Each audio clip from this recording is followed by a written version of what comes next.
Allez, salut, petite vidéo là du poulailler là, je suis chez les poules là. Il y a toujours la grosse là qui est en train de couver là. J'ai miré les œufs, normalement elle est sur la fin, mais voilà, ça tarde un petit peu. On verra bien ce que ça donne, mais normalement elle est censée, c'est censé s'éclore dans quelques jours là. Voilà ce que ça donne là, côté chez les poules là, ça a vachement bien poussé avec une dominante de l'armoise, donc ça c'est génial. Il y a d'autres espèces, hein. Le sol qui pousse bien aussi. On lui avait débité la tête je crois que c'était l'année dernière, il me semble. Donc voilà ce que ça donne. Donc on va aller voir au niveau de la cuve. Là sur le côté, ça a poussé comme ça. Donc là en fait on s'amuse juste c'est à dégager le passage pour pouvoir encore y passer. Mais là il va falloir que j'y retourne parce que ça là ça pique là quand elle passe là ça en dessous de la feuille en fait il y a du, alors là vous le verrez pas, en fait il y a du piquant légèrement au-dessus en pointe et surtout en dessous. Voilà, donc je sais pas trop ce que c'est comme espèce, mais quand les poules et les oies elles passent ça pique. Nous on sent rien, mais elles doivent le sentir, donc il faudrait que je retaille ça. Armoise, le sol, l'armoise, c'est bien fourni.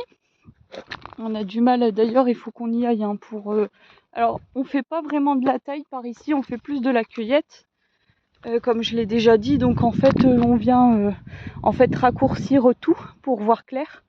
On vient, si on veut faire des zones de passage, on vient tailler avec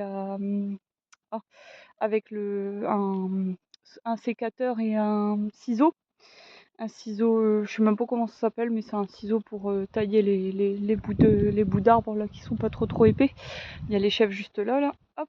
Donc là, elles ont passé le côté du mont, là, elles ont bien ratiboisé. Donc du coup, je les ai mises juste là. Donc là, c'est ok. Hein. Je vais pas les remettre une deuxième fois pour pas trop qu'elles abîment les troncs. Elles ont mangé ce qu'il y avait à manger et puis le reste, on fera nous-mêmes, je pense, ou alors en fin de saison, on verra bien. Donc là ça donne ça, hein, les plantes qui ont bien verdi, miscanthus et tout ça là. Il y a plein de repousses d'un peu de tout, c'est nickel, hein, et du coup je viendrai faire une cueillette pour distribuer aux chèvres, sachant que les chèvres je les mettrai à partir souvent c'est octobre que je les mets là-dessus. Comme ça elle nettoie bien et puis voilà, il faudra juste c'est qu'on dégage un peu ça aussi. Il y a les poules qui sont là nickel. Miscanthus, hein, les miscanthus qui vont très bien, mais vous voyez, il faut un petit peu les dégager. Donc là il va falloir venir, je vais pas les embêter les poules, quoique si je vais les embêter. Passer par au-dessus. En faisant gaffe, elle est toujours la même qui se barre, la petite le marron clair. Les autres elles s'en fichent, elles sont habituées, elles bougent pas. Mais la marron, direct elle bouge.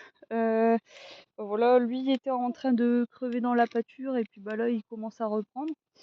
Bon c'est light hein, mais bon, ils sont pas mal. Donc voilà là ce que ça donne.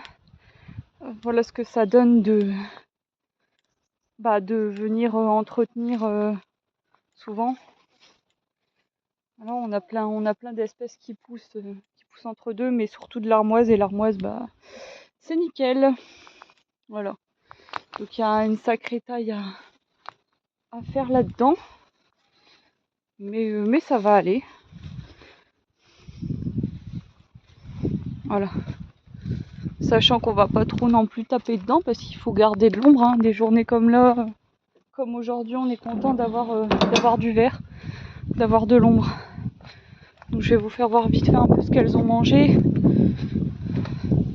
Puis je vous posterai ce soir, c'est la vidéo de la poule, sachant qu'elle a été prise il y a un bon... pas plus de... Je sais même plus quand est-ce que je l'ai pris. Je crois que ça date d'un bon 3 semaines en fait. Elle avait commencé à couver. Je crois que ça faisait une semaine qu'elle avait couvé, et puis là, bon, on va être à quasiment un mois, donc ça va arriver. Donc là, on voit que les chèvres ont bien tapé sur le mont, là. L'armoise et tout ça, il n'y a plus rien. Alors par contre, je suis déçue parce qu'elles ont laissé...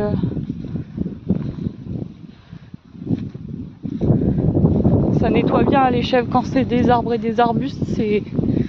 Par contre, ouais, je suis assez déçue parce qu'elles ont délaissé le chardon alors que d'habitude elles adorent ça. Donc vous voyez comme quoi d'habitude l'ortie elle me le mange plus fin de saison et le chardon elle le mange tout le temps. Et là bah visiblement elle se jette sur... Enfin elle touche beaucoup l'ortie mais le chardon elle le délaisse. Donc si ça se trouve elles vont le manger plutôt fin de saison quoi. Donc à voir. J'ai remis de l'eau il n'y a pas tellement longtemps mais je sais pas si... Là, elles n'ont pas beaucoup d'ombre, elles ont de l'ombre sur ces deux arbres-là, là, et un peu le long. Mais elles n'ont pas beaucoup d'ombre, donc il faut surveiller. Bah, après, ça se passe bien, elles sont pas... Elles ont chaud, mais ça va. Donc, de toute façon, là, je vais les rentrer. Ouais, bah, ça boit. Troutrouille, elle boit là-bas, là, Troutrouille.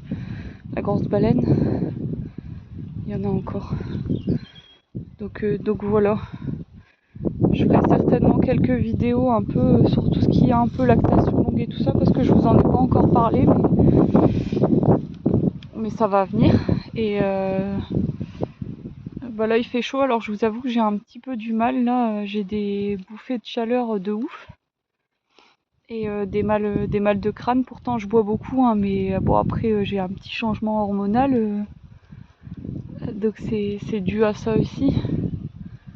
Donc ça va passer, mais je vous avoue que c'est un peu pénible. Et puis ce soir j'ai vente en plus, donc il va falloir quand même assurer, surtout que j'ai beaucoup de demandes. Donc du coup voilà quoi. Il faut savoir gérer jusqu'au bout toutes les étapes de la